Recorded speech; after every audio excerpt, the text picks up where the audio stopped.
Le Royaume du Maroc a fait le choix de l'innovation pour accélérer son développement et s'inscrire durablement dans l'économie du savoir.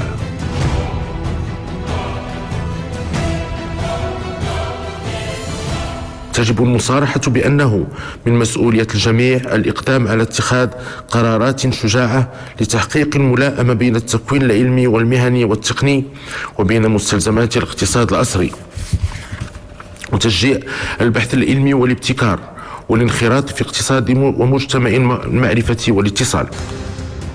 Conformément aux orientations royales, le Maroc affiche sa volonté de s'inscrire parmi les pays producteurs de technologie. Le premier sommet national de l'innovation, qui s'est tenu en juin 2009, constitue l'aboutissement de la réflexion menée dans le cadre de l'initiative Maroc Innovation. Cette rencontre a permis de définir les mesures concrètes pour favoriser l'éclosion d'un environnement d'innovation en phase avec les impératifs de la compétitivité et les besoins du marché. Le Maroc aujourd'hui est en train de se développer dans différents secteurs, que ce soit l'industrie, l'agriculture, les infrastructures, l'énergie et autres, mais qu'on était plutôt consommateur de technologies, et donc que l'innovation était entre guillemets importée. Il est important que ce modèle change, surtout sur le moyen terme. Ça ne peut pas se faire sur le court terme, mais ça peut se faire sur le moyen terme. Et donc, sur le moyen terme, on veut absolument construire un écosystème favorable à l'émergence d'une économie de forte valeur ajoutée, et on veut s'assurer aussi de faire de l'innovation un facteur clé de compétitivité pour le tissu économique. Ça, c'est la vision de Maroc Innovation. On s'est fixé à horizon 2014 plus de 1000 brevets marocains faits ici au Maroc et plus de 200 startups innovantes qui devraient être créées dans les différents domaines.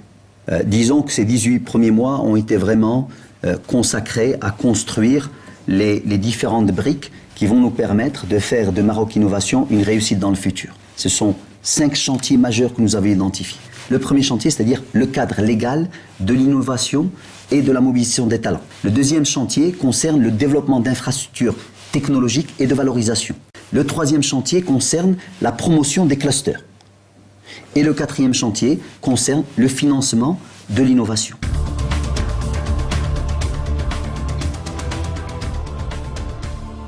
La prise de conscience que l'on a observée sur les dernières années de l'importance de l'innovation, non seulement pour améliorer la compétitivité de nos entreprises, mais également pour encadrer et stimuler tout ce qui se fait au sein de la communauté des chercheurs aujourd'hui, que ce soit au sein des universités ou au sein des entreprises. Il faut bien sûr un cadre réglementaire minimum qui définisse et qui protège déjà ce que sont les contributions des uns et des autres et les droits des uns et des autres, mais il faut aussi que ce cadre soit conçu d'emblée avec une vision d'évolution. L'avancée la plus importante, celle qui va intervenir à mon avis dans les années qui viennent, c'est la définition du statut du chercheur, qui aujourd'hui est en cours de discussion à la fois au sein de la communauté des enseignants-chercheurs de l'université, mais également de tous les acteurs de la recherche et développement, intégrer au statut de chercheur des profils venant d'horizons différents, mais qui fonctionnent avec une même logique.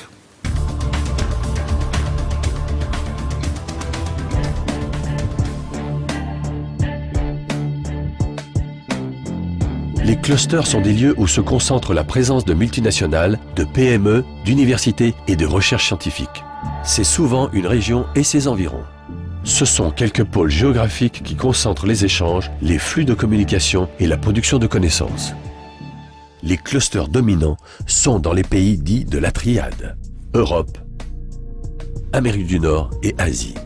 Ils tirent leur importance de leur poids historique en matière de recherche scientifique, de la forte concentration d'entreprises multinationales qu'ils hébergent, ainsi que de la puissance des États où ils sont situés. Depuis le lancement de Maroc Innovation, la politique de promotion de la dynamique cluster est en marche. Notre ambition est de stimuler et de soutenir la mise en place de 15 clusters à horizon 2013. Nous avons déjà lancé 3 de ces clusters.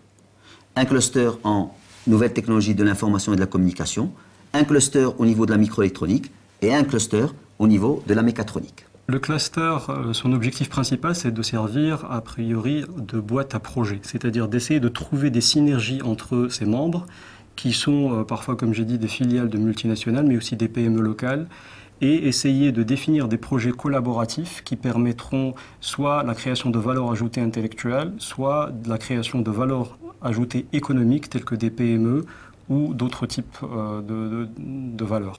Les engagements de Maroc Numérique Cluster, ils sont d'abord de faire en sorte que ce cluster qui est nouveau se mette en place, se développer le cluster et son écosystème. Le deuxième engagement que l'on a pris, c'est bien évidemment de faire émerger des projets d'innovation, parce que qu'est-ce que c'est que Maroc Numérique Cluster? C'est d'abord arriver à fédérer l'innovation des technologies de l'information à travers les différents acteurs du secteur. Parce qu'au sein du cluster, notre expertise, ce n'est pas uniquement de pouvoir citer le projet, c'est de pouvoir accompagner les industriels. Comment le processus industriel, comment on va réaliser tel produit, comment on va concevoir, comment on va faire. Alors il y a aussi un volet formation qui est très important. Donc le cluster essaye de consolider les besoins de formation de ses membres pour servir d'interlocuteur unique par rapport aux universités marocaines et d'accompagner ces universités dans la mise à niveau des formations et dans l'amélioration de la qualité de la formation de la microélectronique au Maroc. On souffre beaucoup de manque de coopération ou de collaboration entre le monde industriel et le monde de la recherche. Faire en sorte de mieux fédérer ces différents acteurs, c'est une des missions de Maroc Numérique Cluster. Il faut toujours être alerte à innover sans arrêt, à trouver des démarches, quitte à faire aussi ce qu'on appelle de reverse engineering, d'amélioration de produits pour pouvoir créer aussi et innover.